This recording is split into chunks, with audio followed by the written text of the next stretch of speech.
Meruem, Hunter x Hunter. Meruem was born to rule, literally. The king of the chimera ants entered the world by tearing himself free from his mother's womb, and immediately began calculating how to dominate every living being on the planet. He was smarter, stronger, and faster than anything humanity had ever faced, and he knew it. But then something unexpected happened. A blind girl sat across from him and beat him at a board game, and Meruem, the perfect killing machine, started to feel.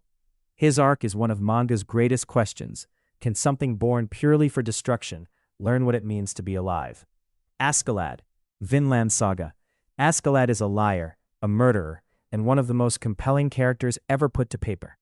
He killed Thorfinn's father in cold blood, and then let the boy follow him for years, dangling revenge like a carrot. But underneath the manipulation was a man carrying the weight of two bloodlines, two cultures, and one impossible dream: to protect whales from a world that devours the weak. Askeladd never pretended to be good. He simply understood the world better than anyone around him, and played it accordingly. When he finally makes his choice, it hits like a hammer. Shigaraki Tamura, My Hero Academia. Shigaraki started as a man-child, throwing tantrums with the power to disintegrate anything he touched. Then you learn his backstory, and the tantrum starts to make horrifying sense. Raised by the embodiment of evil itself, shaped by trauma, neglect, and a society that failed him at every turn, Shigaraki became the perfect symbol of everything the hero system refuses to acknowledge. He doesn't want to fix the world. He wants to scratch it until it bleeds. His evolution from unstable villain to genuine apocalyptic threat is one of MHA's most devastating arcs. Light Yagami, Death Note. Light Yagami found a notebook that could kill anyone whose name he wrote in it. Most people would panic. Light made a spreadsheet. Within weeks, he'd appointed himself god of a new world, executed thousands of criminals, and developed a god complex so refined it bordered on art.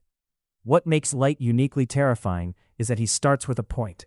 Crime is real, justice is slow, but watch how quickly "I want to help" becomes "I alone decide who deserves to live." Light Yagami is what happens when genius meets zero accountability. Yoshikage Kira, JoJo's Bizarre Adventure. Yoshikage Kira doesn't want world domination. He doesn't want revenge. He just wants a quiet life, a nice lunch, clean hands, and maybe to kill someone on the weekend. Kira is terrifying precisely because he's so mundane. He's the serial killer next door, obsessive, meticulous, completely invisible in plain sight. His stand, Killer Queen, turns anything he touches into a bomb, but his real weapon is normalcy. In a series full of flamboyant villains striking poses, Kira stands out by blending in, and that is genuinely unsettling. Reiner Braun, Attack on Titan. Reiner Braun is a soldier who broke. For years he held two identities in his head simultaneously, devoted comrade and enemy spy, until the contradiction nearly destroyed him. He is simultaneously one of the story's greatest villains and one of its most tragic victims. Reiner didn't choose his role any more than his enemies chose theirs.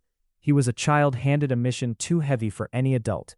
Every scene with Reiner is layered with guilt, trauma, and the unbearable weight of having done monstrous things while genuinely believing he was the hero. Garou, One Punch Man. Garou calls himself the human monster, but what he really is the kid who always got picked last, taken to its logical, terrifying extreme.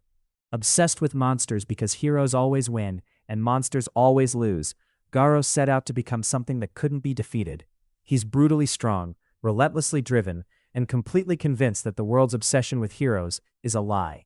His arc is a deconstruction of every underdog story you've ever loved, and a genuine examination of what society does to people it throws away. Kenjaku, Jujutsu Kaisen. Kenjaku has been alive for over 1,000 years, jumping from body to body, stitching his brain into new hosts like changing clothes. He has watched civilizations rise and fall, manipulated sorcerers and governments alike, and engineered a plan so vast and so patient that most characters don't even understand what game they're playing.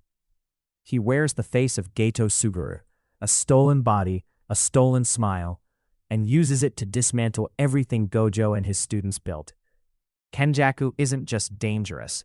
He's the kind of villain who has already won 3 moves ago. 8 antagonists, 8 different kinds of broken. What they all share is this: a reason. Manga's greatest villains don't just oppose the hero. They challenge the world that created them. If this video hit different, subscribe. There's a lot more where this came from.